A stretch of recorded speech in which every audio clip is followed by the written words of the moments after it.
Hola, bona tarda. Moltes gràcies per venir, al públic i també a metges, infermeres i a l'Observatori pel Deute en la Globalització. De fet, l'atenció primària segueix funcionant gràcies als professionals, encara que han tingut molta sobrecàrrega laboral. En 2 anys de pandèmia han tingut un gran abandonament per part dels consellers. Primer per part de la consellera Vergés i ara per part del conseller Argimon. El Departament de Salut no ha reforçat l'atenció primària. No ha tingut en compte el 25% del pressupost sanitari que recomana l'OMS per cobrir les necessitats dels ciutadans. L'atenció primària és necessària per la salut de tots. Entre altres coses, coneixem el nostre metge. Ens pot detectar malalties a temps. I també l'atenció primària pot accedir tothom, sense importar la seva situació administrativa. S'ha d'enfortir l'atenció primària per la nostra salut i per benestar social. Encara que ens sembla que aquí no fem gran cosa, pensem que estem fent molt, perquè tots nosaltres, quan sentim alguna informació o alguna cosa sobre atenció primària, sabrem perfectament de què es tracta i de les dificultats que tenen. Amb nosaltres està la Antònia Raya Tena, que és infermera del CAP Raval Nord. Millor que ella, ningú. L'altra doctora també ens pot explicar com estan al seu CAP. I també és vicepresidenta del FOCAP, que és el foro... el Foro Català d'Atenció Primària. Estan a internet i fan uns articles molt interessants. Vull dir que poseu FOCAP, FOCAP, i ho trobareu de seguida. L'altra noia és de l'Observatori del Deute en la Globalització. És una organització que analitza la realitat política i econòmica i social, que desenvolupa eines i fa propostes d'acció. És la Blanca Valles Fernández. I la doctora s'ha afegit ara, és de la capçalera, que també ho podeu trobar a internet, que són metges residents, oi? I diferents persones a l'àmbit de la salut. Et deixo i ja et presentaràs tu, i us deixo amb elles. Gràcies. Tenim un pot allà perquè, com no ens subvenciona ningú, paguem els cartells. Si podeu deixar alguna cosa, gràcies. Ara ja està.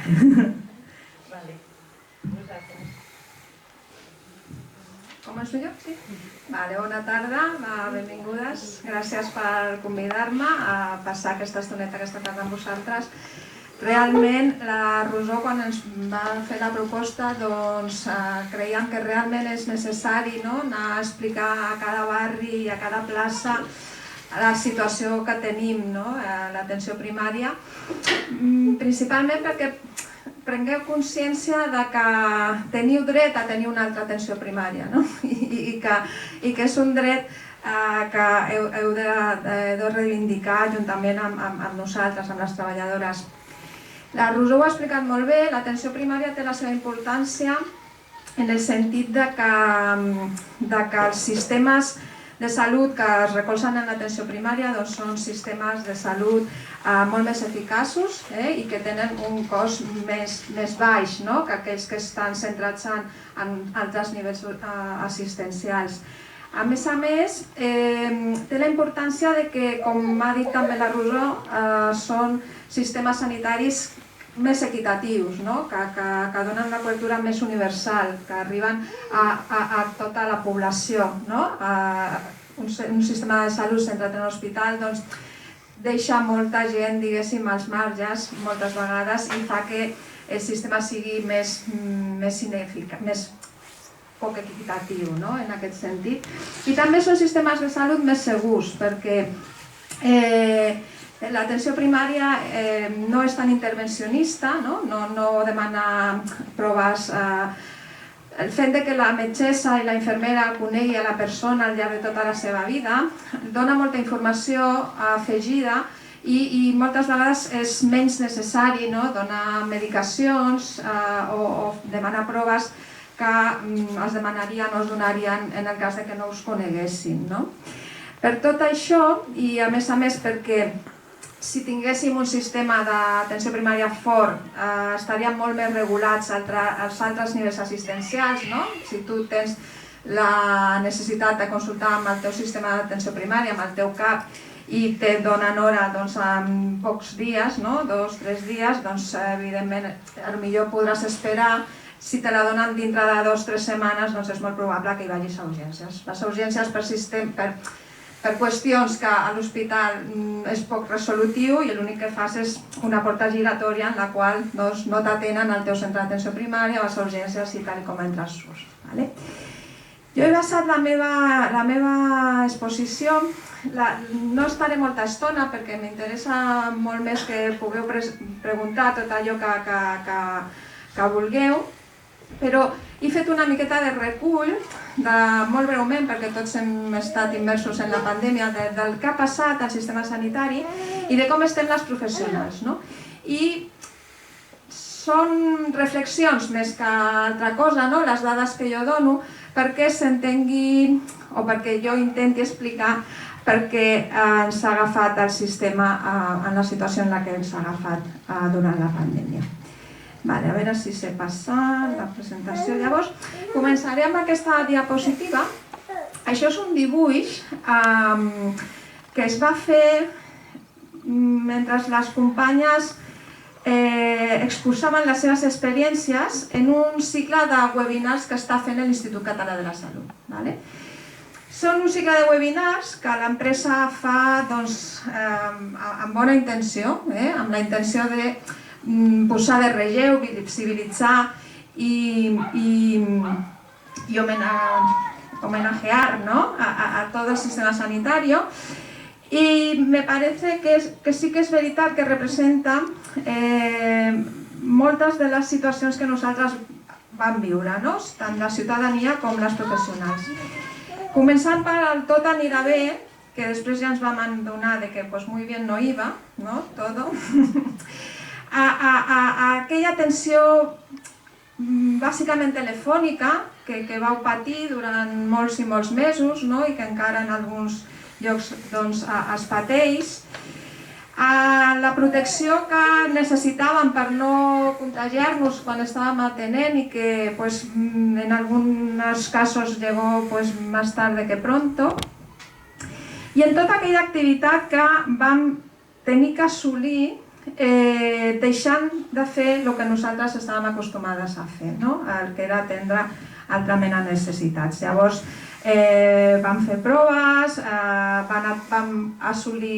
vam tenir que assumir l'atenció a les residències de gent gran, vam tenir que fer força perquè obrissin els hotels salut, perquè malauradament no tothom tenia un lloc a casa on poder-se aïllar de manera segura, com ells estaven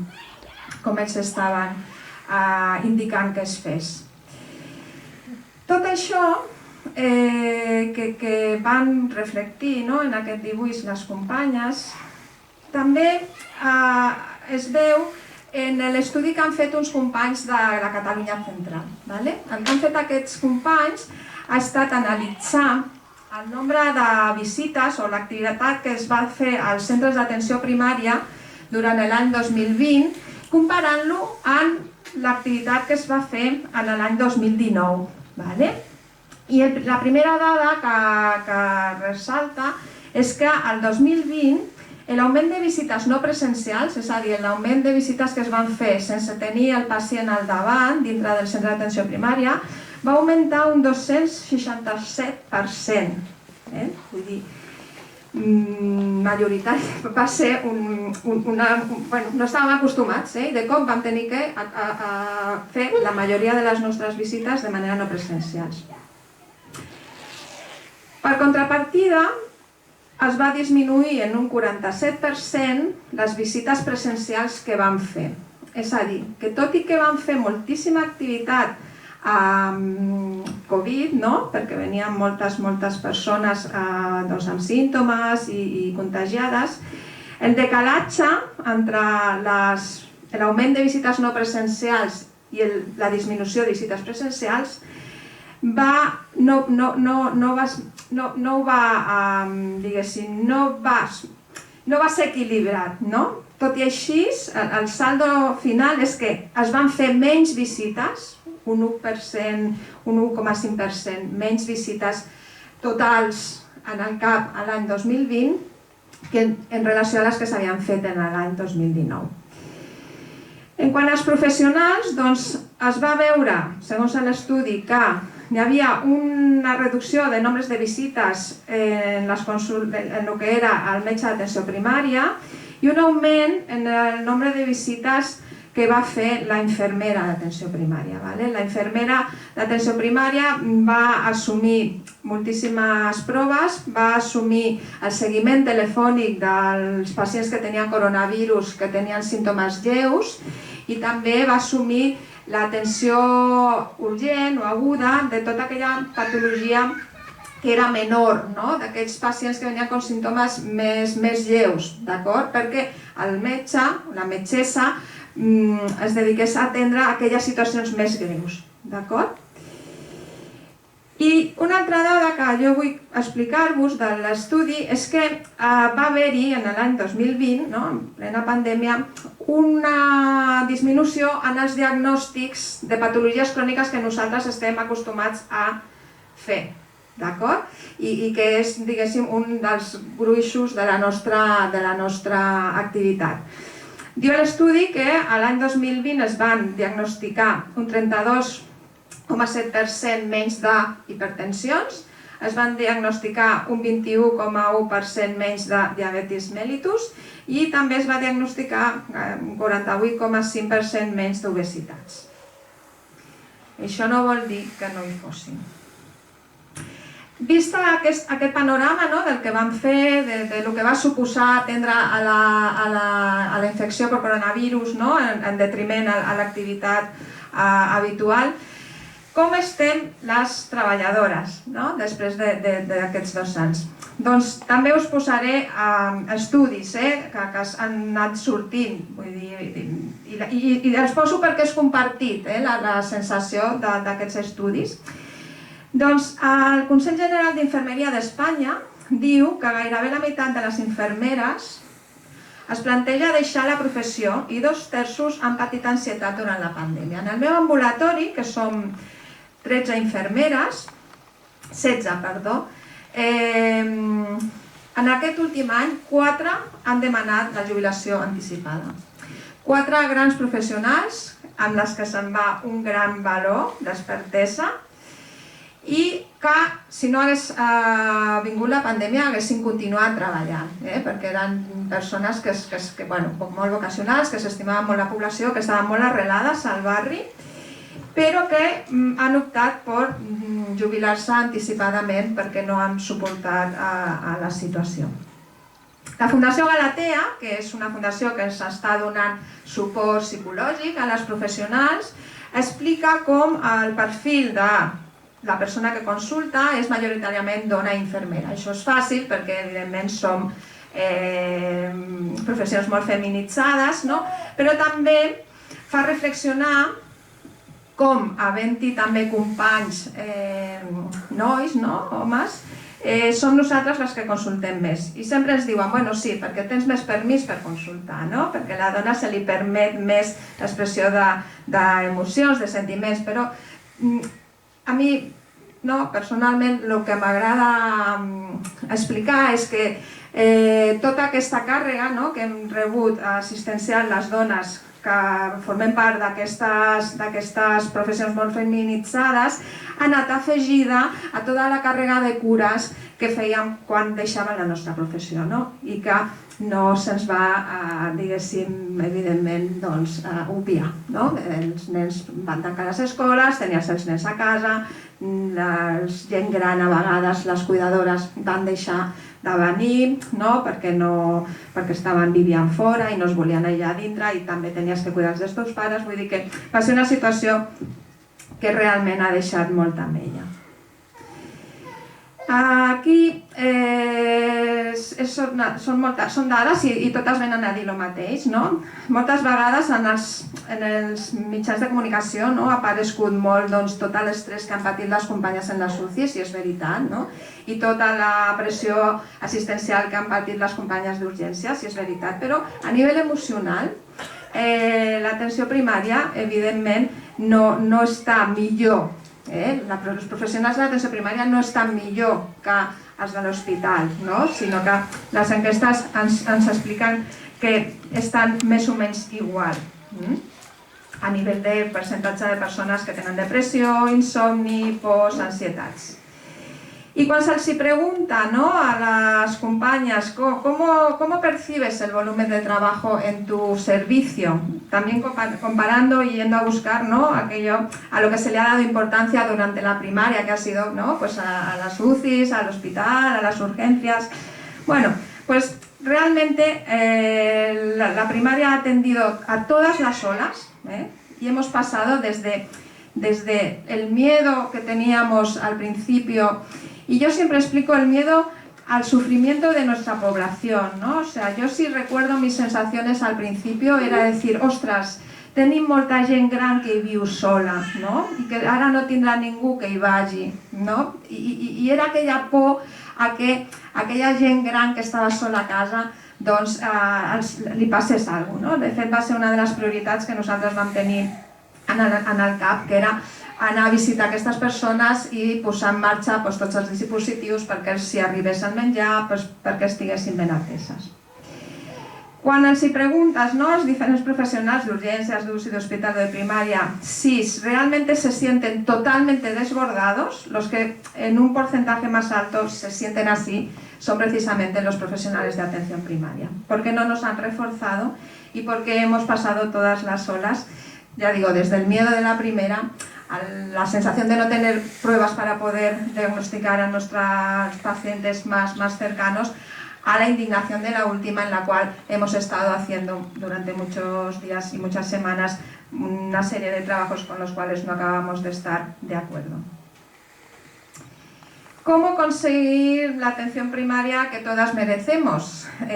Bueno, pues yo siempre, desde el FOCAP, siempre expliquem que nosaltres centrem la nostra atenció i la nostra raó de ser en 4 grans valors, Un és la longitudinalitat, el que visiti durant molt de temps, sempre els mateixos professionals.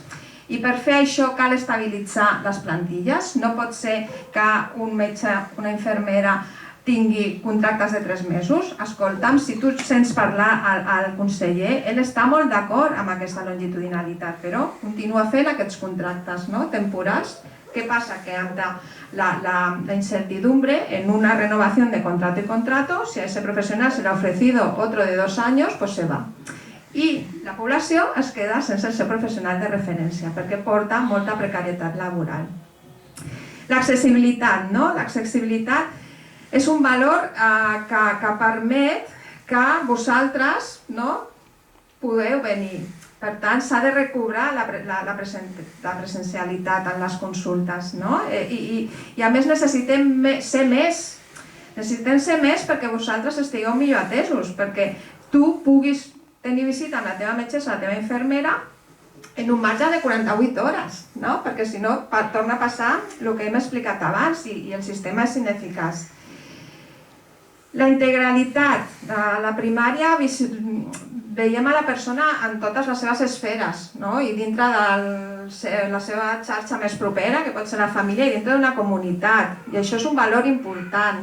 I no volem que es fragmenti aquesta atenció, no volem nutricionistes, no volem gestores emocionals, volem més metgesses i volem més infermeres, que són el gruix de l'atenció primària i que és el que està demostrat que té un efecte positiu en la població.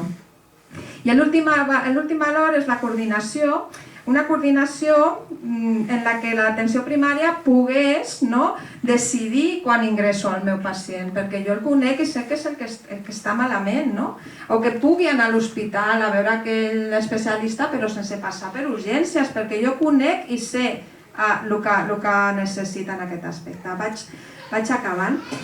Per tot això necessitem pressupost, la Rosó ja ho ha dit, vull dir, necessitem pressupost per ser més, per poder fer totes aquelles tasques assistencials que se'ns pressuposen, per visitar les persones grans a domicili, per fer el seguiment de les persones amb patologies cròniques, per poder fer prevenció i promoció, sense oblidar aquesta part, i és la base de la nostra activitat, que la persona no emmalalteixi. Necessitem un sistema nacional de salut català que defugeixi de la privatització. No pot ser que el 50% del gasto sanitario vaya a entidades privadas. Esto no puede ser, no puedes externalizarlo todo porque estás pagando doblemente, Te paga del CatSalut y luego esa entidad torna a cobrar. Cal desmedicalitzar a la població i cal tenir salut a totes les polítiques. La salut va molt més enllà de l'absència de malaltia, la salut va molt més enllà del CAP, la salut és tenir espais verds, és tenir una casa, és tenir bones condicions laborals, és tenir un aire net, és tenir una sèrie de coses que amb un sistema de salut pública potent, amb capacitat de decisió, també milloraria molt la salut de totes. Sí que ens diuen, quan anem a parlar, a l'EFOCAM anem a parlar a molts llocs, anem al Parlament, anem a parlar a tot arreu que ens vulguin escoltar. Doncs ens diuen que no n'hi ha diners. Diu, pero es que ¿sabes qué pasa? Que hace muchos años, esto es del 2018, hace muchos años, que el gasto en atención primaria, que es el 14,4, está muy por debajo del gasto de la hospitalaria. Y esto es prepandemia. No tenemos dinero, pero es que antes a lo mejor tenías y tampoco lo invertías en nosotros, Y no tenías dinero, pero en el 2018 también la cantidad de profesionales, médicos y enfermeras de la especializada, del hospital, estaba muy por encima del crecimiento de profesionales en la primaria. Es decir, nos ha pillado con un sistema en el cual tú ya no creías en esa atención primaria. No me cuentes que es de ahora, no es de ahora, es de hace mucho tiempo, Y la segunda cosa que te dicen es que no hay profesionales, o sea, no tengo dinero y es que no encuentro ni médicos ni enfermeras. Bueno, ya, pero fíjate que te ha dado tiempo a preverlo esto, Los números de acceso al MIR para médicos de familia siguen siendo prácticamente los mismos, Podrías haberlos aumentado. El plan de estudios de la carrera de medicina, la carrera de enfermería, la parte que tú dedicas a formarlos en atención primaria es bastante reducida. Si tú realmente quieres que este ha de ser la base del sistema sanitario, la podrías haber aumentado. En el 2016 había profesionales españoles, médicos y enfermeras trabajando en el NHS, en el sistema de salud inglés, 7.199, ¿vale? No es una cifra despreciable, ahora sigue habiendo más o menos los mismos. Y las ratios de enfermera en el 2016 también, hace 8 años, en el 2016 también estaban muy por debajo de lo que marca, dijéramos, la Organización Mundial de la Salud, O sea, hay 6 enfermeras, hay 600 enfermeras por cada 100.000 habitantes, está muy por debajo de lo que os toca. ¿Vale? Cuando yo hablo con mis compañeras que están fuera y les digo, porque yo tengo compañeras que emigraron, les digo, tú, para volver, ¿qué te tendrían que ofrecer? Y esto lo hablé con ellos hace 2 días por WhatsApp y por Twitter, y uno me decía, pues mira, es difícil, porque llevo 23 años fuera y todos mis contratos han sido indefinidos. Pero lo más importante, siempre he trabajado en el servicio que me ha apetecido y para el cual estaba formado y me atraía, Esto me dice Enrique, que lleva 23 años fuera. Y Carolina, que es una residente que yo formé, nos gastamos muchísimo dinero formando a nuestros médicos y a nuestras enfermeras y luego se van, es una sensación de fracaso absoluto, Me dice Carolina, dice, mira, yo no voy a volver, pero te puedo dar algunas razones por las cuales mis compañeras españolas están aquí. Dice, en Inglaterra desde el minuto 1 tú eres fija, ¿vale?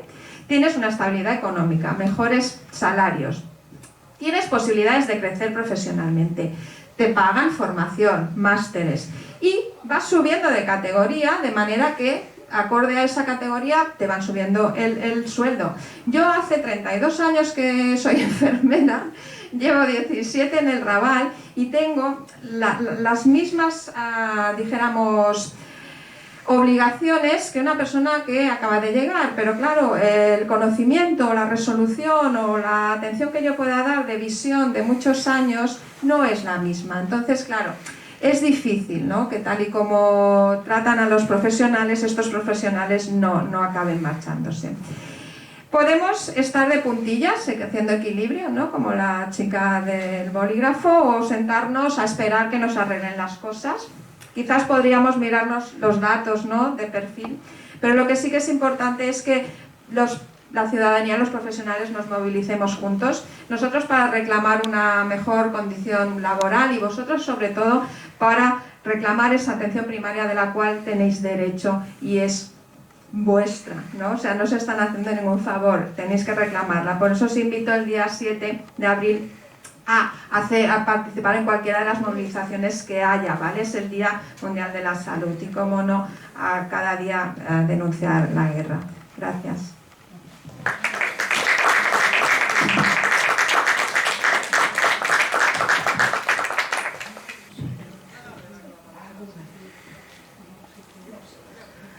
Vale, bueno, jo vinc una mica en l'últim moment perquè ens havien invitat i crec que és important que hi hagi diferents tipus de persones de diferents espais, no? Bueno, jo soc resident metge de família, estic en el període de formació i formo part de la Capçalera. No sé si coneixeu, la Capçalera és un col·lectiu que està format sobretot per residents, però també adjunts joves, infermeres, gent del món de l'atenció primària, però sobretot és veritat que el que més tenim són residents i cada any van entrar residents nous, no? Llavors, nosaltres, la Capçalera es crea també per ser un espai on trobem una formació que ens costa rebre o moltes vegades no és la que ens agradaria a la nostra residència, encara que la nostra residència està bastant bé la formació, però bueno, busquem un espai, no?, coformació, que és que ens formem entre nosaltres, no?, un espai també on trobar un lloc per parlar de les nostres inquietuds amb gent afina a nosaltres i un espai d'activisme, no? Jo, bueno, de tot el que ha dit l'Antònia, que estic molt d'acord, és més afegir la part des del punt de vista tant de resident, no?, que se suposa que ha de rebre una formació, i també de persona que mira cap a un futur, no?, en aquesta circumstància, no?, de que acaba i ha d'incorporar-se al món laboral, que ja estem, però des del punt de vista adjunt, no?, i com ho veiem, no? Llavors, de formació, clar, la pandèmia ha sigut un paron de la formació total, no?, tant perquè no s'han pogut fer sessions, o s'han intentat fer cada vegada més, però va haver-hi un paron en el que no es van fer, no?, i això és una manca de formació que nosaltres tenim. Però per una altra banda també perquè en una situació de sálvese quien pueda és molt difícil aprendre, no? Llavors, nosaltres ens veiem en un moment en el que ens queda poc per acabar, un any, i hi ha gent del nostre col·lectiu que ha acabat ara, i que hi ha moltes coses que no ha pogut fer, molts tipus de visites que no ha pogut passar, i també la meva sensació és que hem après en una situació d'urgència contínua, no?, i una mica dins d'un caos, no? Llavors nosaltres hem après a, bueno, pues, anar fent, i de cop, això són els metges del futur, no?, els que han après en aquesta circumstància, no? Això per una part, i per una altra part també que el futur que veiem o la situació de l'atenció primària, la meva opinió personal és que l'única motivació que pot haver-hi és la teoria de que l'atenció primària és el model de sanitat que volem i llavors ens quedem aquí perquè és el que volem. Però realment, tal com s'ha explicat l'Antònia, els contractes que ens esperen, no?, les llistes que ens esperen, la situació dels CAPs ara mateix no és gens atractiu, no? Llavors jo crec que té la part bona que la gent que es queda és la gent que realment vol lluitar, no?, però que la situació és bastant difícil, no? Encara i tot des de la Capçalera és veritat que ho hem vist com ens ha costat com a col·lectiu també trobar-nos perquè hi havia moltes dificultats amb la pandèmia, no? Perquè és veritat que la pandèmia també ha fet que tot l'activisme hagi baixat molt, no? Però encara que ens hagi costat trobar-nos, crec que hem seguit trobant l'espai i que ara ens estem tornant a trobar i que encara que la situació sigui la que sigui, tenim moltes forces per seguir lluitant i perquè és el que ens agrada i és la nostra vocació i tenim moltes ganes.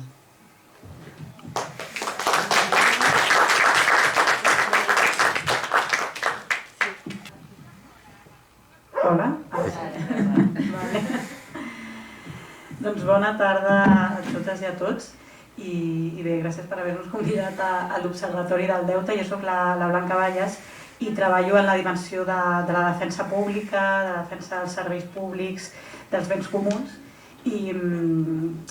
i acabaré doncs, aquesta presentació a 3 per poder després passar al debat i me n'aniré a una dimensió una mica més estructural, no? O alguns elements que hi ha darrere de, com estaven explicant les meves companyes, de com és que no hi ha diners o que ens diuen que no hi ha diners per a atenció primària i en general no hi ha diners cap a la salut, no hi ha diners cap a les cures, no hi ha diners cap a l'educació, no hi ha diners cap a dimensions que són fonamentals per a les nostres vides, que com ja ens hem cansat de repetir des de molts col·lectius, s'ha posat especialment en evidència durant el context de pandèmia, però en realitat abans ja era una situació on hi havia falta de pressupost i que estem en un context on no semblaria que anem cap al bon camí de poder de fer aquesta famosa recuperació de la que tant es parla, que jo em pregunto quina recuperació, perquè segurament seria anar més aviat cap a una transformació del model que hi ha darrere. Llavors, exposaré 3 elements molt breus. El primer, l'han explicat també les meves companyes, per tant passaré bastant per sobre quin context, en quina situació ens hem trobat arribant en el context de pandèmia. El segon, quina ha estat la gestió que s'ha realitzat i què és el que està passant amb aquests plans de recuperació. Parlaré de la dimensió dels fons europeus, ja que ens semblen molt paradigmàtics d'aquest model privatitzador, que entenem que és bàsicament l'element que genera que no hi hagi una defensa pública, com dic, ni del model sanitari ni d'altres dimensions. I també parlaré de l'anomenat PERTE per a la salut d'avantguarda, que no sé si n'heu sentit a parlar, però el que hi ha darrere d'aquest. Els PERTE són els plans estratègics de recuperació i transformació econòmica, són els mecanismes que hi ha darrere dels fons europeus, però en definitiva són propostes de col·laboracions público-privades. Les col·laboracions público-privades no deixen de ser això, aquesta aliança desigual entre la dimensió pública i privada, perquè efectivament el que passa és que perquè la dimensió privada acumuli beneficis, doncs ens veiem desprovistes el sector públic i en definitiva el conjunt de la població. Llavors faré una mica d'esment de què és el que està passant amb aquest PERTE per a la salut d'avantguarda, perquè és que arribaran molts diners però que no es preveu que siguin cap a la dimensió cap als recursos humans que necessitem, no?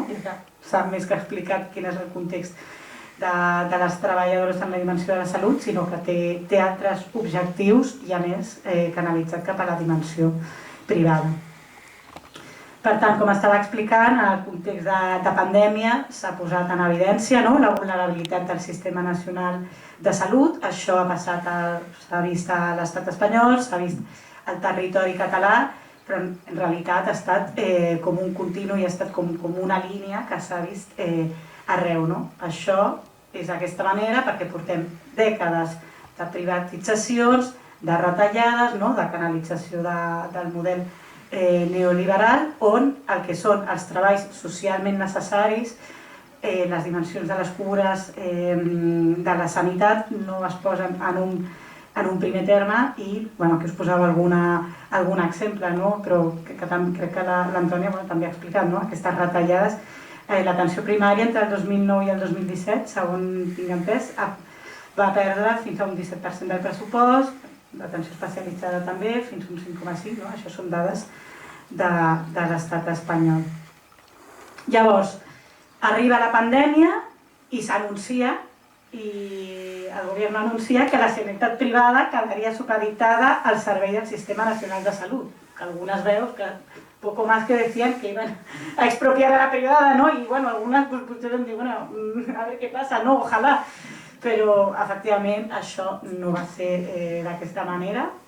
En realitat, el que va passar és que es va canalitzar a través de col·laboracions público-privades, no? Per tant, hi ha hagut compensacions a la dimensió privada. En realitat, això ha estat desigual per comunitats autònomes. Catalunya va ser la primera comunitat on es va arribar a un acord amb el sector sanitari privat, no? Això va ser ja a l'abril de 2020, i va decidir, en aquest acord, la Generalitat pagar 43.000 euros a la sanitat privada per cada pacient amb Covid que ingressés en una UCI. No? Això està molt per sobre del càlcul de les persones professionals en relació a quin seria el cost. No?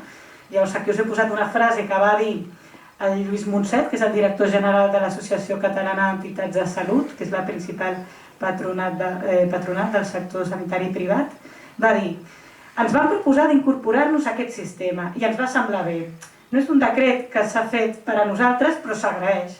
Estem molt contents perquè és una via de finançament per al sector. No? Bueno, efectivament, aquesta frase, en un context de pandèmia, no? Pues, bueno, a veure com ho podem lucrar. Pues, bueno, com dic, aquesta xifra de 43.000 euros és, per exemple, el doble del que es va determinar a Navarra. No? Llavors, bueno, és evident que en un context de pandèmia, amb una necessitat d'invertir en salut, se'n van els diners doncs, cap al capital privat.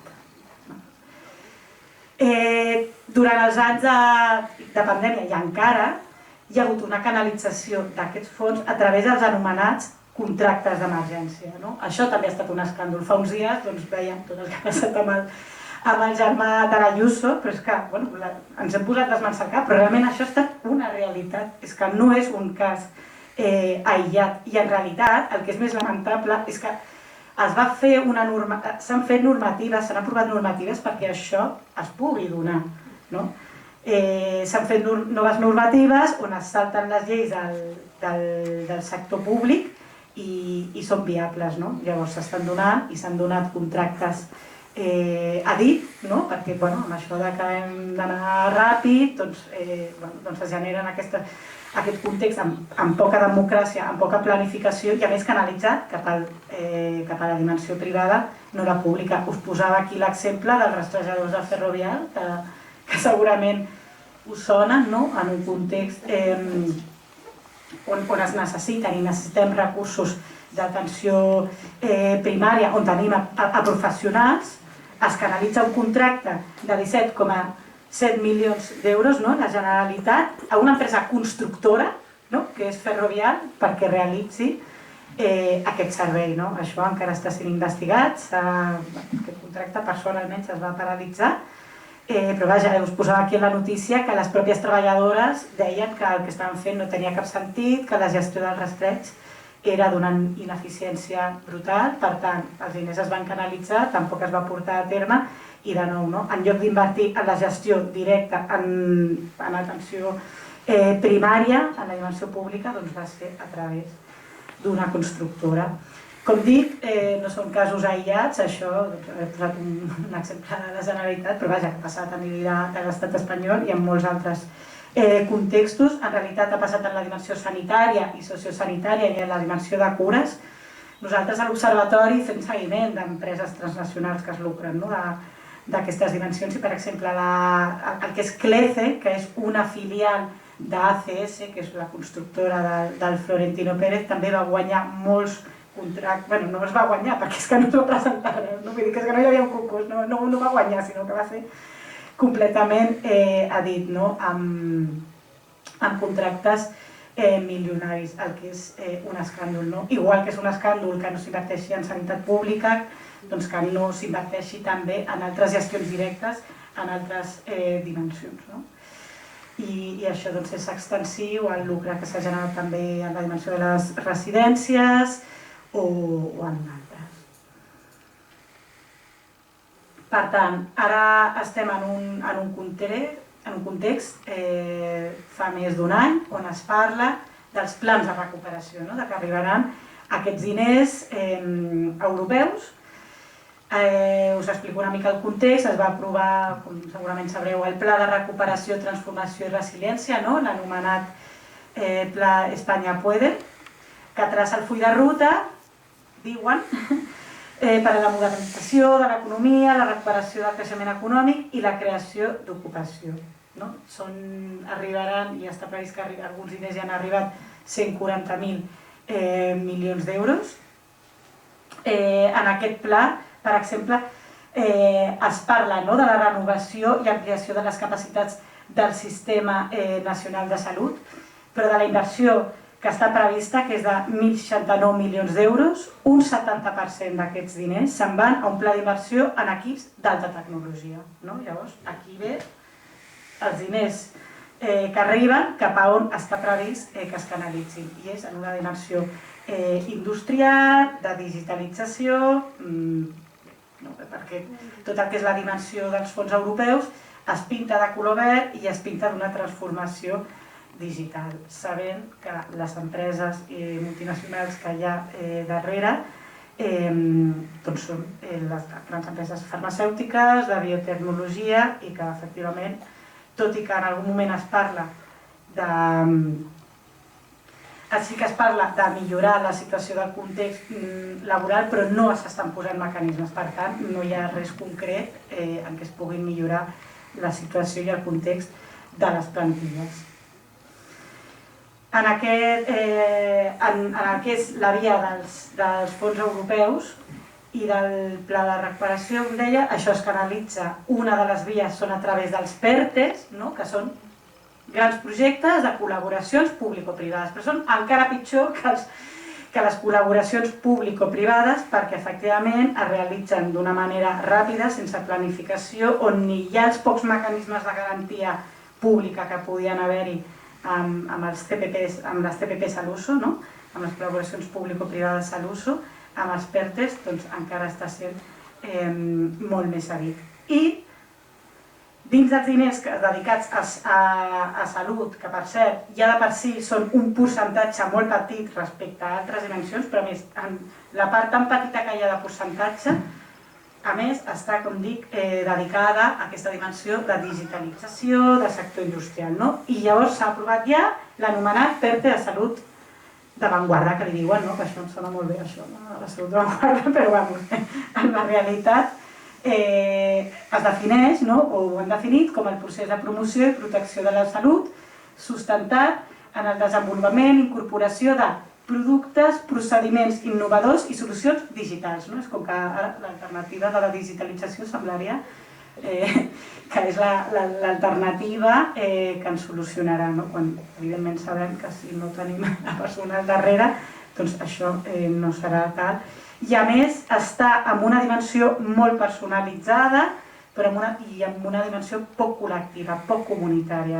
Diuen que l'altre dia parlava amb una metgessa internista que està en un col·lectiu que es diu Audita Sanitat, que són elles també les que m'han estat assessorant bastant en el PERTE de salut d'avantguarda, i m'explicaven que seria com que està previst, que elles miren bastant el PERTE, doncs com una dimensió industrial d'un mecanisme, una persona se li mirarien les cèl·lules, o sigui, seria una manera molt individualitzada, en tot cas molt poc integral, o moltes de les qualitats que explicava abans, doncs jo pensava, doncs mira, és just lo contrari que se prevé.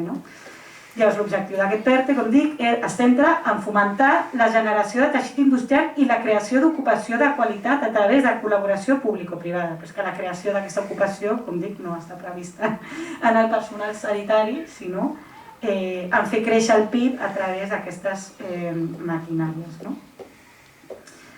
Per tant, mitjançant un sistema de salut transformat, de nou, com dic, digitalment, una escala. Aquesta col·laboració público-privada, la proposta és que hi hagi una contribució pública de 982,4 milions d'euros per part de la pública i 486,8 milions. Amb aquestes fites de la innovació biomèdica, la col·laboració público-privada, amb capacitats industrials, una atenció sanitària personalitzada i una atenció primària digitalment transformada. Hi ha un moment en què sí que parlem d'atenció primària, però per parlar de digitalització.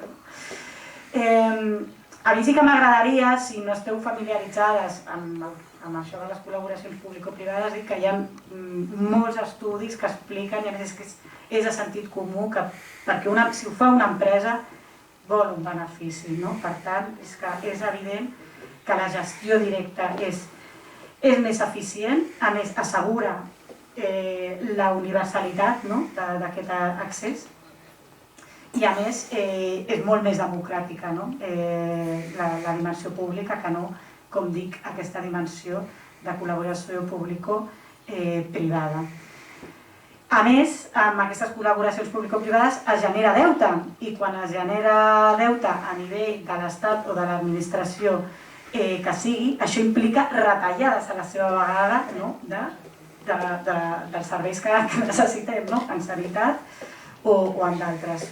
Va haver-hi fa alguns anys la reforma de l'article 135 de la Constitució espanyola on es diu que es prioritza el pagament del deute per davant de la inversió en despesa pública. Per tant, endeutar-nos a través d'aquests mecanismes per pagar tant a empreses privades que tampoc arriben a cobrir les necessitats ens torna a revertir amb més retallades. I en realitat els fons de recuperació europeus sí que implicaran deute, és un deute mutualitzat.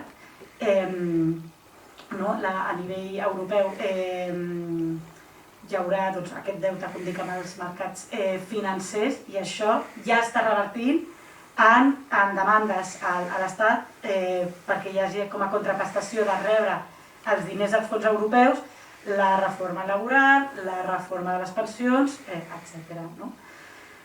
Per tant, pensem que aquest PERTE, que com dic és una CPP que està dirigida a la recerca i la transformació digital, que suposarà més despesa pública, això em sembla un risc pel sector públic, i aquesta CPP estarà governada, o sigui, la governança d'aquesta CPP es farà a través del que han anomenat l'Aliança Salut d'Avantguarda, i en el mateix PERTE ja estan definits aquests grans grups empresarials com són, i això està posat de manera literal, farmaindústria, o està posat també, sigui així directament, grans grups de biotecnologia com són CNEI, Acebio, i per tant pensem que en definitiva serà qui beneficiarà, junt amb el sector digital, com poden ser algunes empreses com Siemens o Indra. I en canvi, sent que estan arribant tants diners, la nostra proposta seria poder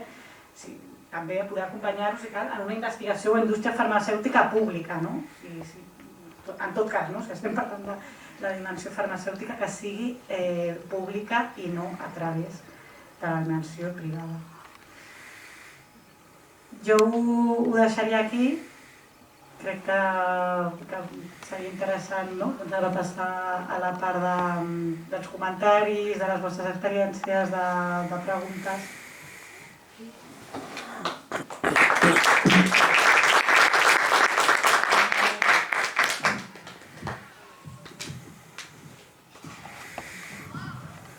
Hola, coincidint amb el que han dit les companyes repetidament, encara que jo potser ho diré amb unes altres paraules, quan es tracta que els serveis són dolents, són de poca qualitat perquè falten diners, que no oblidem mai que pels anys 2011-12 hi va un govern que es presentava com a nacionalista i molt amant de Catalunya, per damunt de tot, va tenir la barra de retallar del pressupost de sanitat, ara sí, ara m'equivocaré, 1.000 milions d'euros. És així? No tinc la dada, sí, sé del que parla, sí. És el conseller Bui que va fer les dades. Però això no va ser el pitjor. No va ser el pitjor, perquè aquells anys realment l'economia estava molt malament a resultes de la crisi de l'any 8. No vull dir això que ho justifiqui, però que molt pitjor que això va ser que els 13 i 14 i 15 i 16, en què entre la crisi del 8 i l'epidèmia del 20 hi va haver un millorament de l'economia, en cap moment van tenir la decència de tornar aquells 1.000 milions. Això, és a dir, es va cometre un atropellament, s'ha perpetuat, tot i que les condicions ja no eren tan dolentes, i doncs no ho oblidem. Si em poso dreta, doncs veig més bé. Des de l'Associació de Veïns i Veïnes Joan Maragall de Guinardó, que donem suport sempre a aquestes xerrades, intentem una mica, també en els temes que podem, donar una miqueta de línia de treball a nivell de barri. Nosaltres, ja quan la pandèmia, ens vam entrevistar amb les dues directores dels dos CAPs que tenim, CAP Sant Lleí i el CAP Guinardó. Ara sembla que estan havent moviments com els que heu dit, i la setmana passada la FAP va presentar 7 mesures urgents. Aquest dimecres hi haurà també la coordinadora de residències que demana també unes mesures al Parlament.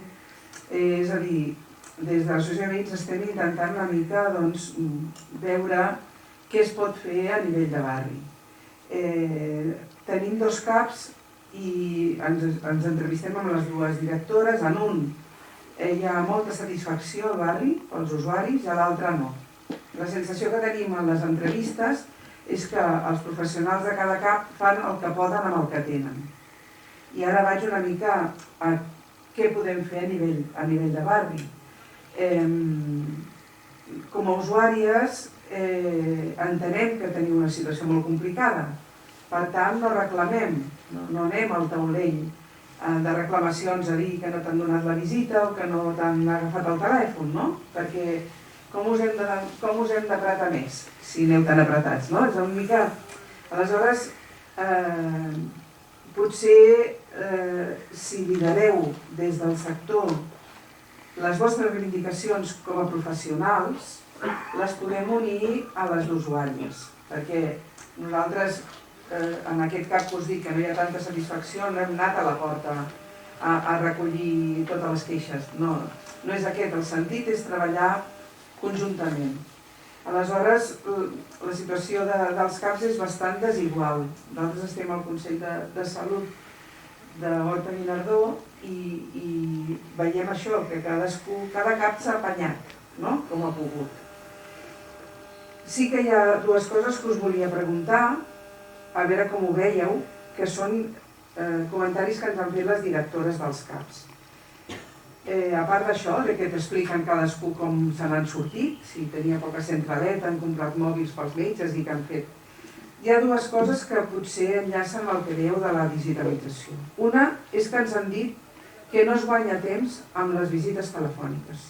Al contrari, costa més la comunicació i per tant has d'esmerçar més esforços a que t'entenguin, cosa que en la presencialitat, només amb la comunicació no verbal, doncs vas més de pressa per entendre'ns. I per tant, potser aquesta visita telemàtica que ha vingut per a quedar-se, que ens diu tothom, això ha vingut ara per quedar-se, hi haurà presencialitat i telefònica. Doncs potser hem de començar a dir que no es guanya temps. Per tant, no hi ha més eficiència del vostre temps per dedicar-vos. I després l'altra cosa que ens han comentat és el tema del xat de la meva salut i la gent que escriu, que ens comentaven que s'ha convertit en un xat perquè hi ha gent que escriu 5 vegades al dia per coses diferents, no? Clar, és tot com una roda. Com a mi no m'atenen presencialment perquè em donaran hora no sé quan, doncs jo em vaig movent i potser, alguna directora us comentava que potser s'hauria de limitar a que només pots fer una entrada a la meva salut cada dia, no? Perquè si no els professionals no podeu gestionar tantes preguntes ni urgències. O sigui, hi ha gent que es veu que divendres ha dit em fa mal no sé què i el dilluns la professional diu que igual se m'ha mort d'un atac de cor durant el cap de setmana, no? O sigui, no? I per tant, parlaven també de tota una inversió en salut comunitària, de com ens han d'educar els usuaris a quins passos has de seguir segons el que... I per tant, diguéssim que seria una crida a que treballessin conjuntament els professionals amb els usuaris i usuàries, però la pregunta seria si esteu d'acord amb això, si tanta digitalització i consultes telefòniques i tal afavoreix i fins a quin punt afavoreix o s'ha d'anar tornant a la presencialitat. Bé, jo conec a la directora de Sant Llei i conec una miqueta com s'organitza el CAP. El tema de les consultes telefòniques és com tot, no? Vull dir, si te la fa la teva professional de referència, doncs n'hi ha certs motius de visita que te poden agilitzar, no? És una analítica que és normal. Truques, tu ja coneixes a la pacient et coneix a tu, et pot dir ja, però a més, no? Em passa tal, qual... És molt més fàcil. Quan la visita telefònica és molt ineficaç és quan jo no conec el que està a l'altre cantó, perquè em falta informació, no? Nosaltres treballem molt amb aquest vincle, amb aquell que et connecte sempre i ser el que passa en el teu entorn més proper, no? Llavors un pic hipertensiu potser es pot associar a que t'has quedat sense feina, no? Però tampoc anirem... No sé si m'explico, és a dir, la consulta telefònica jo li veig el seu què per determinats motius de visita. Visita telefònica per tothom? Doncs no, és altament ineficaç, perquè em falta aquesta comunicació no verbal, em falta veure la persona, em falta conèixer, em falten moltes dades amb les quals nosaltres treballem i en base a les que nosaltres prenem decisions, d'acord? I l'e-consulta, l'e-consulta el que passa és que genera molta desigualtat a l'hora de l'accés. La gent que no és nativa digitalment, doncs evidentment no té aquest ús, i la gent que no sap castellano o català, doncs tampoc, perquè està en castellano i en català.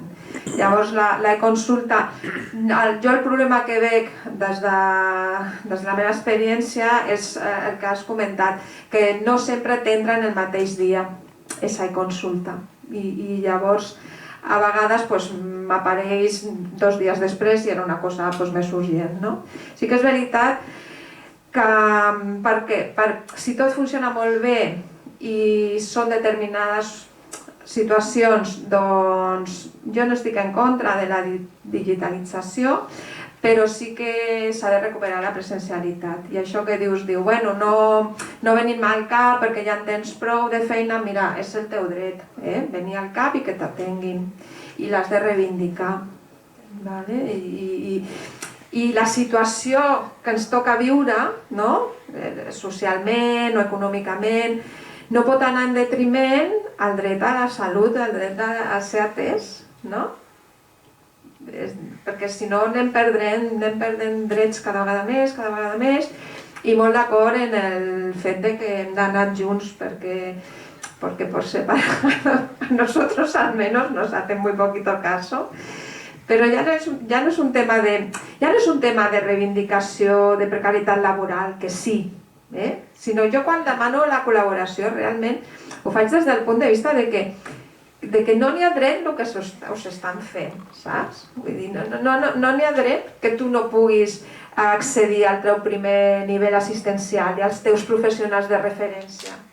O sigui, és de mínimos, no? Sí, jo dic que per la part de les telefòniques també algo que he notat i que sí que és veritat és que, jo estic d'acord amb això, que les telefòniques no haurien d'existir si no és per donar informació sobre una analítica que està tot bé o per coses molt puntuals, no? I una de les coses que ha passat des del meu punt de vista amb les telefòniques i sobretot en la pandèmia ha sigut que una vegada truques al pacient, moltes vegades aquest pacient et diu mira, és que porto molts dies intentant contactar, no he pogut, i realment en aquell moment potser per donar-li una solució dones una solució que potser no és la millor, no? Perquè el millor seria citar-te aquest pacient, que vingui, valorar-lo, però potser en el moment en què vols fer això ja va cap a la setmana següent. Vull dir que també les telefòniques, des del meu punt de vista, a vegades també fan que les coses no es facin tan bé i moltes vegades es sobremedicalitzi perquè realment no tinc la visita perquè vinguis, t'explori, i és que potser si et veig presencialment em dono compte, no? Jo que sé, moltes vegades una telefònica per un insomni, no? D'un pacient, que potser si estic parlant amb tu per telèfon i em dius que estàs molt malament, la solució és posar una medicació, però potser si vens, parlem de com estàs, de per què no pots dormir, no? De quines són les raons, traiem molt més suc i veiem realment, o sigui, sense estar escapant què li passa realment als pacients amb les telefòniques, no? I crec que això és molt important també. Jo em dic Esperança Martín, jo soc metgessa de família al Camp Maragall, per tant estic una mica al límit amb Guinardó, de fet compartim pràcticament, un carrer és Guinardó i el següent és Congrés, on estic jo. Ho dic per la intervenció que fèieu des de l'associació de veïns, crec que ha sortit un tema molt interessant, que és la heterogeneïtat dels centres. És a dir, això que t'expliquen les teves directores és perquè encara que no us assembli, el funcionament a cada cap és absolutament diferent. No en lo essencial, però sí en les coses que a vosaltres us toquen.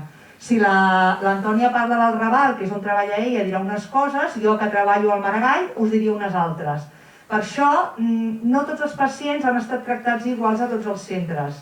Però també vull dir que el fet que ens hagin enfrontat a la població amb l'atenció primària, que és el que ha passat aquests 2 anys, no és quelcom que hagi estat anecdòtic. Hi ha una intencionalitat durant la pandèmia de que la població pensi que l'atenció primària no està fent la feina, no? Hi ha hagut un moment de rebot, que hi ha una part molt de raó, no? Perquè és cert que potser les coses les hauríem hagut de fer diferent, i si no fer diferent, explicar diferent, perquè el problema és que la informació no us ha arribat perquè hi havia una intenció de que no us arribés. Si nosaltres no estàvem veient pacients és perquè estàvem fent PCRs o vacunant, no perquè no estiguéssim atenent, sinó perquè el departament va prioritzar enfocar la pandèmia en PCRs o en vacunacions en comptes d'atendre la gent, o en residències o en altres coses. És a dir, que aquí hi ha un discurs del país de que nosaltres ens hem posat de cul amb vosaltres, i amb això va també el discurs de la telefònica. La Núria està posant exemples de per què no serveix la telefònica, però hi ha coses que sí són útils, perquè molts de vosaltres ho heu vist, sobretot ara amb Omicron, molta gent s'ha contagiat i d'avui per demà necessitava una baixa o el que fos, i en aquest sentit, les coses que es poden fer virtuals, com diu l'Antònia, ella parla d'un barri en què això no és possible, en aquest barri on esteu vosaltres i on estic jo, el nivell de la gent és força alt, per tant l'accés a la digitalització és molt alt, per això parlen d'aquestes consultes, com deies, perquè a mi em passa, hi ha pacients que m'escriuen 3-4 vegades, jo crec que això és quelcom que haurem d'aprendre entre tots, vull dir, de sobte us han donat l'accés, llavors, a mi em diuen que puc escriure, doncs escric les vegades que faci falta, ningú m'ha dit que no ho facin, llavors, aquí està el que parla l'Antònia, del vincle amb el teu metge, doncs hem de tenir paciència vosaltres i nosaltres, jo crido els meus pacients i els explico, escolta, millor no m'escriguis 5, pensa tu primer, i llavors ja anirem trobant la manera de que sigui una via pràctica. Jo estic absolutament a favor i jo visito cada dia. Crec que hi ha coses que es poden fer digitalment i que jo em compro les entrades de teatre per internet i em va molt bé, llavors si m'han d'enviar un informe potser em va molt bé fer-lo per la meva salut, I en canvi, quan tinc un problema, com deia ella, d'insomni, jo seré la primera que et diré, això no t'ho puc resoldre per la consulta, vine a la meva consulta. Però a mi sí que m'agradaria insistir en això, O sigui, nosaltres, des del principi de la pandèmia, les professionals i els moviments, com FOCAP, Rebel·lió Primària, molts moviments que hi ha en defensa de la Marea Blanca, estem demanant que l'Ajuntament i el Departament expliqui el per què no podíeu venir als centres, perquè no ho vam decidir nosaltres, ho va decidir el Departament, que havíeu de deixar de venir, I en canvi es va vendre com que les professionals d'atenció primària no us volem atendre. Nosaltres el que no volíem era no atendre, perquè el que sabem fer és atendre. Per tant, potser això és el que més ens ha molestat a tots plegats, perquè crec que sempre la primària ha estat al costat de la població, perquè tots som primària, i això és quelcom intencionat en aquesta pandèmia, un cop més, per virar-la al discurs hospitalocentrista.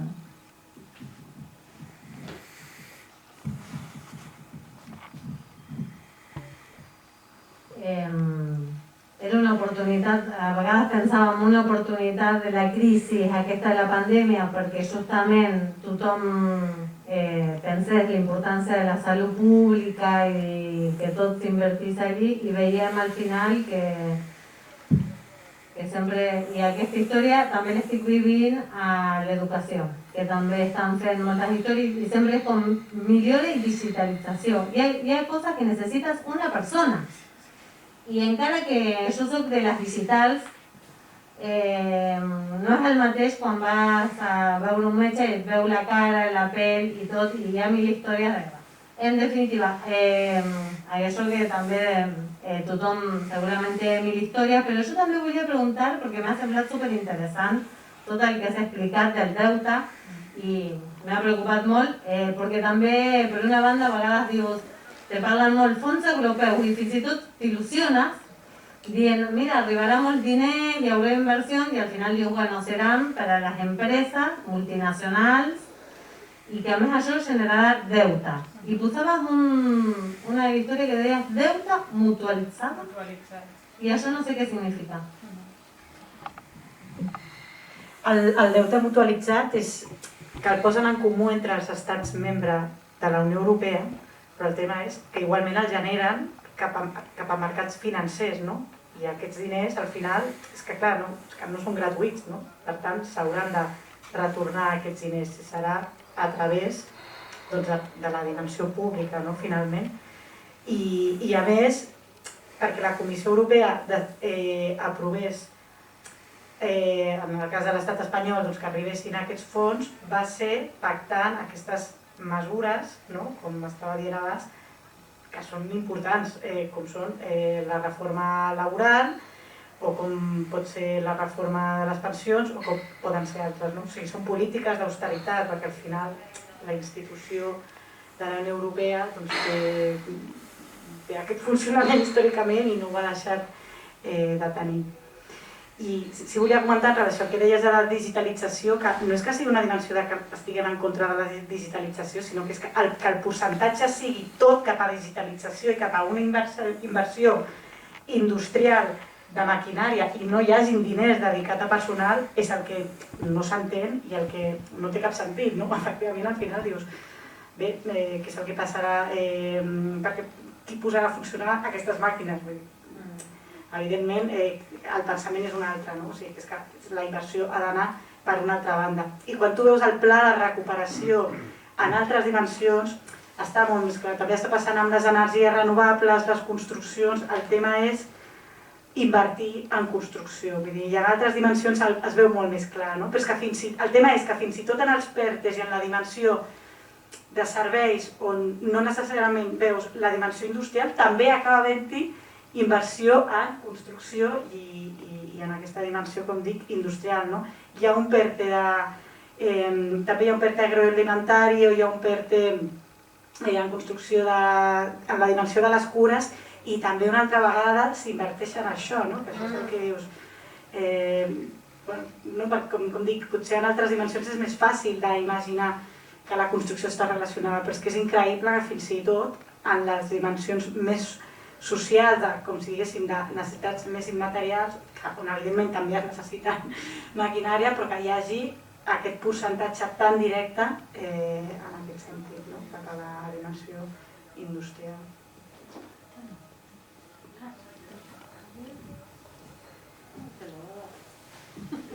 Dues preguntes. Una en referència a la sanitat pública, sanitat privada.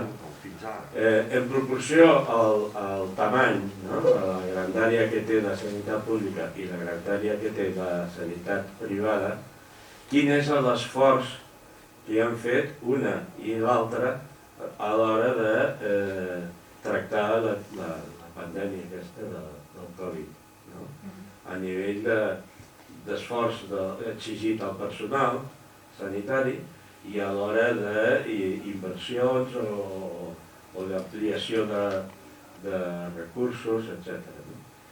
I l'altra pregunta és, el del deute aquest, quan aquests diners van a parar, els PERTEs i tot això van a parar a farmacèutiques i empreses tecnològiques, etc. Aquests diners els han de tornar aquestes grans empreses o qui els torna? És a dir, el deute a càrrec de qui va? I qui respon finalment si el deute no es torna? Qui és el que respon? Pensava que volies fer una pregunta.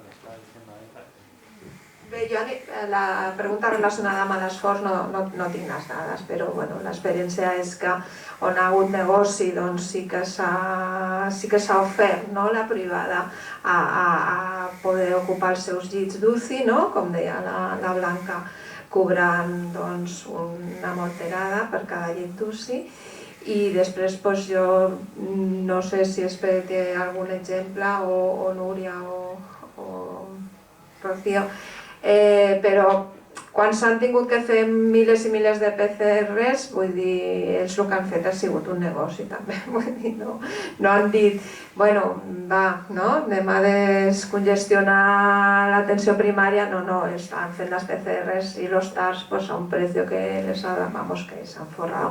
Bueno, i ara, a més, tota la part de l'hospitalària, no?, que perquè, clar, nosaltres hem estat tancats, però l'hospital ha estat bloquejat també. Vosaltres, si teniu visites a l'especialitzada, tota aquesta especialitzada hospitalària s'ha anat demorant.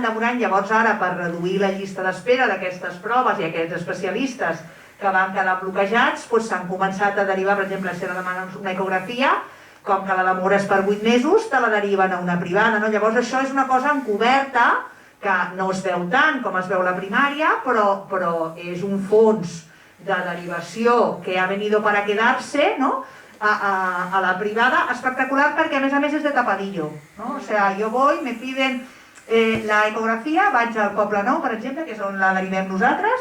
Poble Nou, una ecografia preferent són 8 mesos, et diuen que no te la concedeixen, però el dia següent et truquen per telèfon que te la hacen en Quirón o Platón. O sea, que la cosa es turbia tirando a negro, ¿no? Y la pagas doble, porque la Quirón ya ha recibido del CatSalut un presupuesto para hacer sus ecografías, pero es que además estas te las vuelve a cobrar a la pública, ¿no? Es muy perverso y eso se tiene que saber. Todo lo que sea externalizar o hacer tratos con la privada es, bueno, es una pérdida de dinero absoluto, ¿no? Y claro, no puede ser. Sí, és que jo crec que a més que, no, perquè la pregunta era com quins esforços s'han fet, és que han fet benefici. Jo en la meva intervenció havia comentat que en un moment es van pactar les compensacions, però és que clar, això ho va fer el govern de la mà amb les patronals i ja es van assegurar que aquestes compensacions no fos apretar-se el cinturó per part de la privada, sinó amb quantioses quantitats, com és el que acabem de comentar, no? Efectivament, amb les proves, tant com fins i tot a les persones ingressades o l'atenció directa. Hi ha infraestructures, no? Els hospitals que s'han creat, quants CAPs hi ha a Barcelona pendents de renovació. El nostre, per exemple, de Congrés té aprovat un espai nou, no? Bueno, nunca se sabe quan se construirà al Cap del Raval, no sé quan. En canvi, en 3 dies es van construir hospitals a tot arreu, no? I això es va aprovar de hoy para mañana, ¿no? Sí, a colación de lo de la digitalización, cuando nosotros estábamos, ¿no?, en la lucha por el CAP y tal, el CatSalut nos decía, ¿no?, que yo para animarnos, ha de ser el CAP amb la millor tecnologia de Barcelona, no, del món. Y nosotros pensamos, bueno, mira, nosotros lo que queremos es que nos hagas el CAP y si puede ser nos des alguna médica y alguna enfermera más, ¿no? O sea, que lo de la digitalización, ¿no? Y ahora que lo has explicado lo entiendo perfectamente. Y això que pregunta el Leo és el diners per a les empreses, però després les empreses han de tornar aquests diners? No, nosaltres després som. Clar, exacte. Sí, clar, és que les empreses, de nou, s'ho estan cobrant a través de la dimensió pública, sigui a través dels pressupostos públics,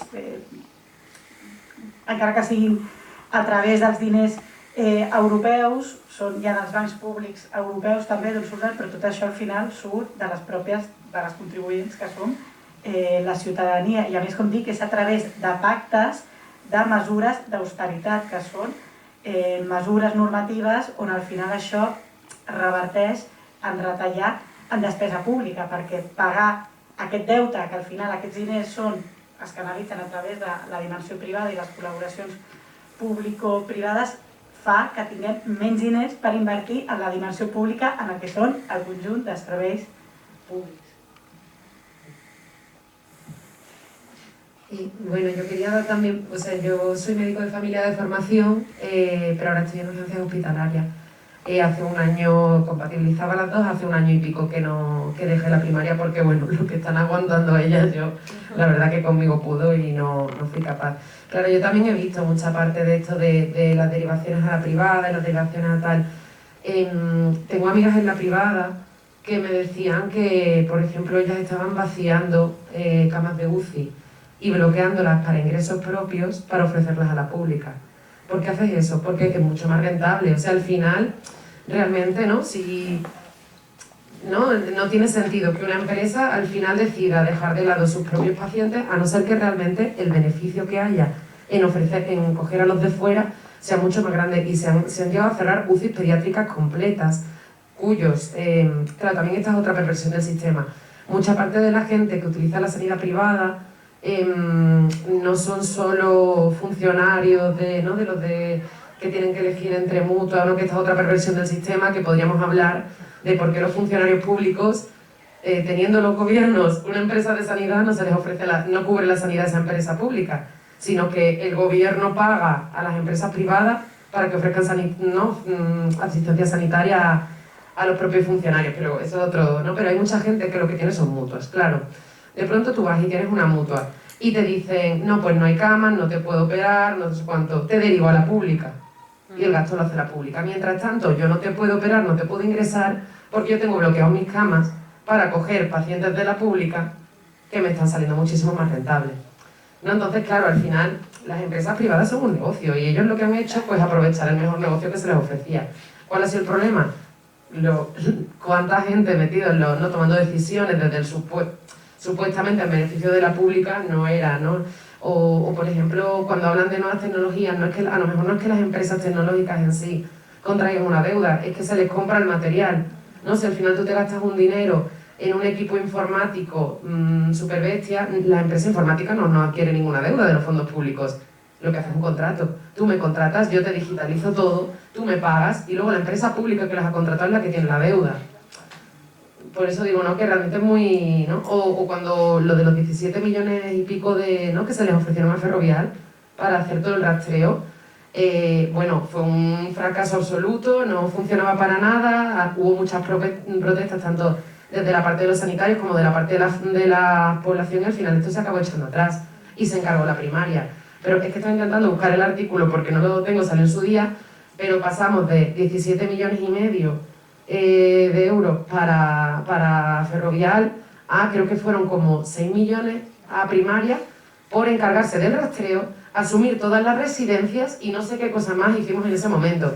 Es como, ¿en qué momento una tercera parte del presupuesto nos da para hacer los rastreos, las residencias y no sé cuántas cosas más, ¿no? Es como... Y que en ningún momento, ni la pública, y esto me consta tampoco de la privada, por las compañeras que tengo trabajando dentro, todo este dinero que se ha dado, nunca ha sido para reforzar las plantillas a nivel de, venga, pues como hay un sobreesfuerzo, pues pagaremos X los turnos de los profesionales, o buscaremos tal, ni siquiera los nuevos contratos, o sea, había más dinero para contratos, pero las mismas condiciones, o sea, las mismas condiciones laborales, que eran precarias, mientras que la condición del día a día del trabajo era muchísimo más dura. Sin embargo, sí que había dinero para, ¿no? Ah, bueno, como la privada hace un esfuerzo extra por darme su cama de UCI, le pago más la cama extra. Es como... Y a la profesional de la pública de la UCI o de la privada de la UCI que va a llevar ese paciente, no le estás pagando más. Cuando hay un riesgo de contagio, cuando hay una complejidad del paciente, ¿no? Es que son mil cosas. Cuando derivamos desde los hospitales a la privada, tenemos que comentar a los pacientes.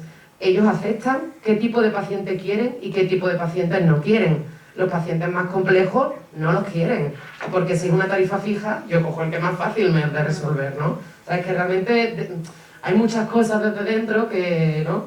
Que quizás es que es muy difícil para nosotros contarlo en el día a día porque estamos hasta arriba, pero que es importante que se sepan. Sí, o la atención a las residencias no siempre es externalizada. O sea, yo recuerdo tener, ¿no? Las residencias no dejan de ser el domicilio de unas personas y estas personas dentro de su domicilio tienen derecho a una médica y una enfermera de atención primaria. Bueno, pues lo que comentaba el señor, en el 2011 así se externalizó, y se le dio a Mutual, que ha hecho ahí su gran negocio, y que realmente de la pandemia yo es lo que a mí me ha hecho sufrir más, ¿no? Cuando nos pidieron ayuda, ¿no? Ver a aquellas trabajadoras pues implorando no me abandonéis, no, vais a volver mañana, y las condiciones en las que trabajaban, bueno, el tema de las residencias también tiene mucha telita, sí. Y yo de hecho, esto no lo sé, pero yo creo que siguen siendo de Mutual. ¿Algunas o no? No lo sé, que pero... sigue a cargo nuestro, sin ninguna dotación Sí, extra, eso sí, está claro. eso sí. Però... I jo ahir ho vaig mirar per internet i sortia Mutuam, Sortia, no ho sé, Una cosa que m'ha dit la parella amb el bebè és que es van quedar parats quan va néixer el bebè. Primer els hi van donar pediatre després de 2 mesos. O sigui, ningú va veure aquest bebè i després, a l'hospital, el pediatre de l'hospital, i després que els hi tocava el Cap Guinardó, perquè viuen aquí a Can Baró, però el Cap Guinardó va dir que ja no tenia pediatria i els hi toca Pare Claret. Està llunyíssim. Sí. Això és una altra mesura economicista que es va portar a terme abans de la pandèmia. Es van centralitzar els serveis de pediatria en determinats CAPs, ¿no? Lo que llaman las líneas pediátricas. Nosotros en el Raval també, ja fa més d'un any, sí, abans de la pandèmia, que ens van treure el servei de pediatria. Això va en detriment de la qualitat assistencial, no? Està clar, perquè tu treballes amb tota la població al llarg de la vida, i si tens un problema amb una família i tens que parlar amb el pediatre perquè saps que n'hi ha nens, doncs escolta, forma part de l'equip i vas a parlar. Jo ara ja no me'n vaig a Raval Sud a parlar amb aquests pediatres, vull dir, ni ells venen a parlar amb mi, perquè estàs això, segmentant la pediatria per un cantó, els adults per l'altre, i reverteix en una pitjor atenció, des de luego, sí, és otra mesura economicista, sí. Sí, jo volia preguntar, quan heu fet l'exposició primera, parlàveu de la desmedicalització. Què pot fer la primària per desmedicalitzar? I no sé si està estudiat l'impacte que tindria això en les despeses del sistema sanitari, no? Perquè m'imagino que en la mesura en què no són necessàries tants medicaments, doncs ja hi hauria més diners disponibles, no? Per professionals. Sí, segur. La Blanca també ho ha comentat, no? Nosaltres aboguem per una oficina pública de farmàcia, no? Que realment vetlli per aquests medicaments que tenen una eficàcia, no? I que són cost-eficaces, no? Que s'adonen perquè està demostrat que van bé, no? Y de aquests que es donen que no hay mucha evidencia o ninguna de que vayan bien, pues també n'hi ha molts. Llavors, desmedicalitzar des d'aquest punt de vista, no? De no entrar en el negoci mercantilista de les farmacèutiques, sinó que n'hi hagi un organisme públic que vetlli perquè realment aquells fàrmacs que es prescriuen siguin realment necessaris i eficaços.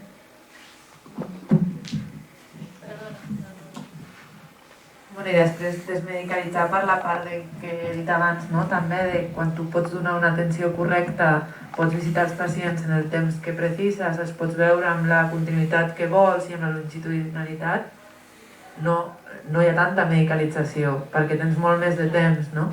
En canvi, dintre d'una situació en la que no són els teus pacients els que veus normalment, que la gent té una demanda acumulada de molt de temps en el que no s'ha pogut visitar, no? I totes aquestes situacions. I també, és que clar, la medicalització és tot un món, perquè també la necessitat de la societat que té un input continu, no? De que tot es pot curar en el moment, no? I tot pot millorar en el moment adequat, no? I que no cal esperar, no és un procés, doncs això també fa una necessitat de medicació, no? Moltes vegades això ens trobem a la consulta, no? Que el pacient vol una medicació per trobar-se millor, no? I el metge també moltes vegades vol que es trobi millor i costa molt el fet de dir, és que potser això és un procés que és molt difícil en la necessitat de la immediatesa que tenim ara mateix i més amb la pandèmia, clar.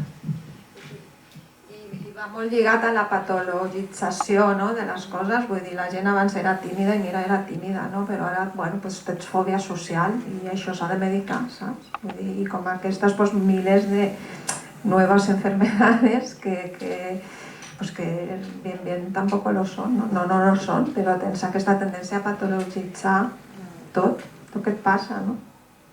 Sí, i també en un barri com aquest, no? O el que treballo jo al Congrés, que són dels barris més envellits de la ciutat, està demostradíssim que la polimedicació a partir de certa edat comporta uns riscos de seguretat per la gent més grans que el tractament de les malalties. Per tant, nosaltres sabem que a partir de certa edat prendre més de 5 fàrmacs és un risc per la persona. Per tant, seria el primer punt, quan entra una persona gran a les nostres consultes, és igual per quin motiu.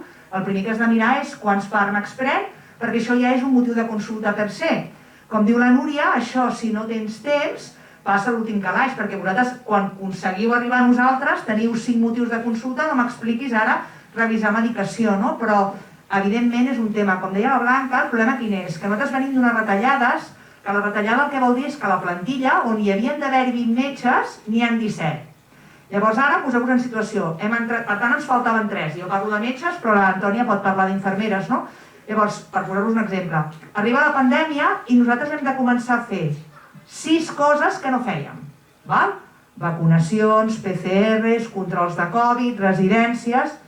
Per tant, a una plantilla marmada, amb 3 persones s'afegeixen 5 tasques o 6 que en números representen un volum que no us podeu fer a la idea. Quan vosaltres heu demanat la tercera dosi, que, ole, mireu les xifres de vacunació que tenim al nostre país, són envejables, però això ho ha fet el mateix personal que ha de revisar la medicació i que ja estava marmat previ tot això. Per tant, això és P3, faves comptades, no?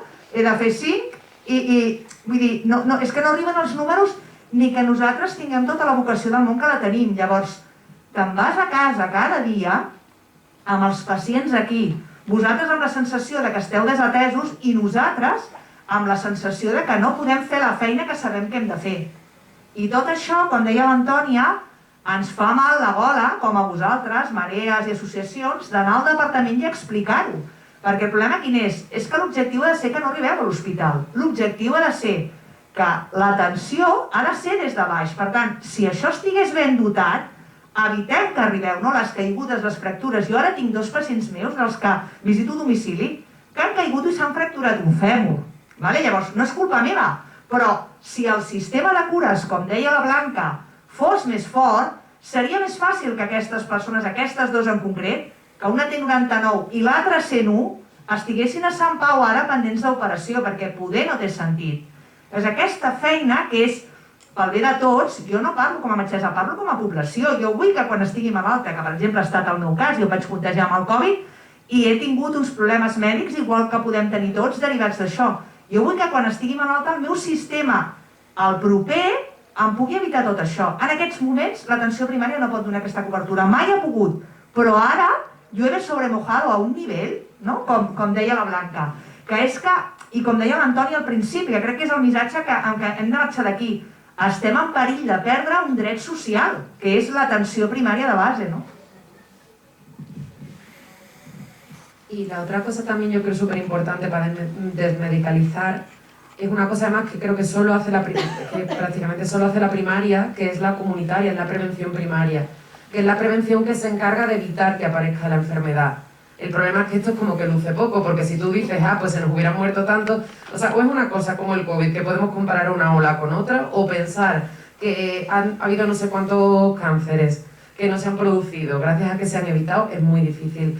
En una de las formaciones que nosotros hicimos, yo me acuerdo que nos decían que lo más coste efectivo y lo mejor que podíamos hacer, lo más útil que podíamos hacer como médicos para nuestros pacientes, era conseguir que dejaran de fumar.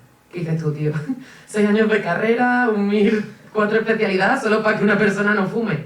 O sea, da igual los conocimientos que tengamos, lo más importante es que no fumen, ¿no? Pues cosas así como al final, como el comer bien, como el hacer actividad física, ¿no? Y la mayor parte de las medicaciones y de las enfermedades no harían falta si esas cosas se pudieran hacer. Y en eso solo se centra la comunitaria. Y la comunitaria depende de la primaria. Y es así. Es lo único que se preocupa. En los hospitales realmente lo que hacemos son poner parches. O sea, cuando el daño está hecho, se intenta frenar y se intenta hacer lo que puede, pero el daño ya está hecho. Pero el intentar prevenir ese daño forma parte fundamental de la primaria. Y lo cierto es que la comunitaria ha sido lo más denostado, quitando lo que se refería a la prevención del COVID, ¿no? Lo de las vacunas y frenar cadenas de contagio. Todo lo demás de prevención se ha olvidado totalmente, pero totalmente. Y eso hay que intentar recuperarlo cuanto antes, porque es que, ¿no? Si tú tienes una forma de evitar enfermedades, es la mejor forma de evitar tratamientos, sobre todo porque al final todos los fármacos tienen un efecto tanto positivo como negativo, como efectos secundarios, o sea, eso no es nuevo, ¿no? Entonces...